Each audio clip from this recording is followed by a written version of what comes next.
మిథున జీవితంలోకి కొత్త వ్యక్తి ఎంటర్ కావడంతో కథలో పెద్ద మలుపైతే జరిగింది. కొత్త వ్యక్తి అనే కన్నా మిథునకి నచ్చని వ్యక్తి అనైతే చెప్పవచ్చు. ఎందుకంటే మిథునకి అలాగే ఈ పోలీస్ వ్యక్తికి గతంలో జరిగిన ఒక స్టోరీ కారణంగానే మిథున అతనిని చూడగానే అసహించుకుంటుంది. అసలు కథలోకి వెళ్తే మిథున చాలా ఇబ్బంది పెట్టి దేవాని బాగా ఏడిపించి తననైతే పట్టుబట్టి మరీ షాపింగ్కి అయితే తీసుకుని వెళ్తుందా. దారి మధ్యలో అంటే బైక్ మీద వెళ్తున్నప్పుడు నడుము మీద గిల్లడాలు, చక్కెల గింతలు పెట్టడాలు, భుజం మీద చేయి వేయడాలు ఇవన్నీ చేసి బాగా ఇరిటేట్ చేస్తుందన్నమాట దేవాని. తిన్నగా కూర్చోలేవా, ఎలా అయితే నేను షాపింగ్ తీసుకుని వెళ్ళి ఏం లేదు ఇక్కడే వదిలేసి వెళ్ళిపోతాను అంటే, ఎందుకు స్వామి ప్రతిదానికి కోపం అనుకుంటూ వెళ్తూ ఉంటే చెక్ పోస్ట్ దగ్గర అనమాట పోలీస్ అందరూ వెహికల్స్ ఆపేసి చెక్ చేస్తూ ఉంటారు. అయితే ఈ పోలీసు మిథునను చూడగానే ఒక్కసారిగా, హలో మిథున, ఎలా ఉన్నావు, ఏంటి కనిపించడం లేదు, నేను గుర్తున్నానా అంటూ చాలా ఎట్టకారంగా మాట్లాడతాడు. చాలా తప్పుగా మాట్లాడతాడు అనమాట. అంటే మిథున క్యారెక్టర్ గురించి తన బాడీ షేమింగ్ ఇట్లా మాట్లాడుతూ ఉంటాడు.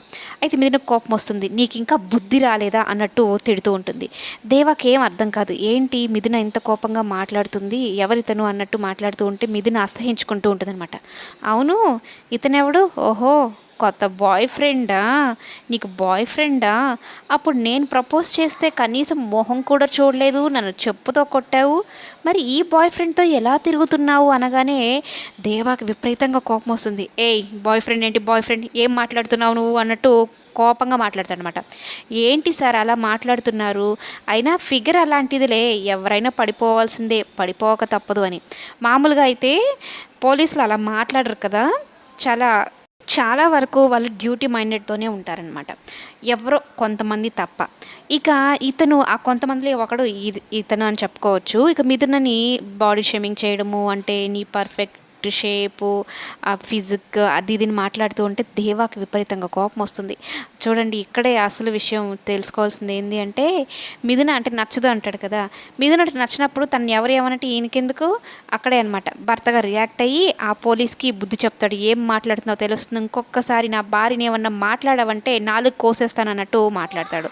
అంటే భార్య అని ఫస్ట్ చెప్పడు, అసలు నీకు ఆవిడకి ఏం సంబంధం, నేను ఆవిడంటే నీకెందుకు అంత పౌరుషం పొంగుకొస్తూ ఉంది, నువ్వెవరితో మాట్లాడుతున్నావు తెలుస్తుందా అన్నట్టు ఆ పోలీస్ మాట్లాడితే, నాకు కోపం రాకుండా ఇంకెవరు కోపం వస్తుంది, మిథున ఎవరు అనుకుంటున్నావు, నా భార్య, ఈ దేవగాడు తప్పుగా మాట్లాడేంత స్టేజ్లో నువ్వున్నావా అంటూ తిడతాడనమాట.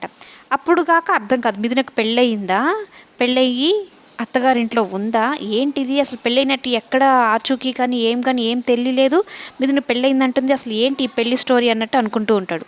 పోలీస్కి వార్నింగ్ ఇచ్చి ఇక వెళ్తూ ఉంటారు. అప్పుడు దేవ మిథున అడుగుతాడు, ఎవడు వాడు అనేది అంటూ ఉంటే అప్పుడు తన కాలేజీలో జరిగిన విషయం మొత్తం దేవాతో పంచుకుంటుందని. అలాగే ఒక రకంగా చాలా హ్యాపీగా ఫీల్ అవుతుంది. వైఫ్ ఆఫ్ దేవారా మిథున అంటే ఎవరు అనుకుంటున్నావు, నా భార్యను పట్టుకొని నా ముందు అలాంటి మాటలు మాట్లాడతానని తనకు వార్నింగ్ ఇచ్చి మాటలు తలుచుకుంటూ చాలా హ్యాపీగా ఫీల్ అవుతూ ఉంటుంది. దేవ మనసులో నేనున్నాను, భారీగా ఒప్పేసుకున్నాడు అని ఒక హ్యాపీతో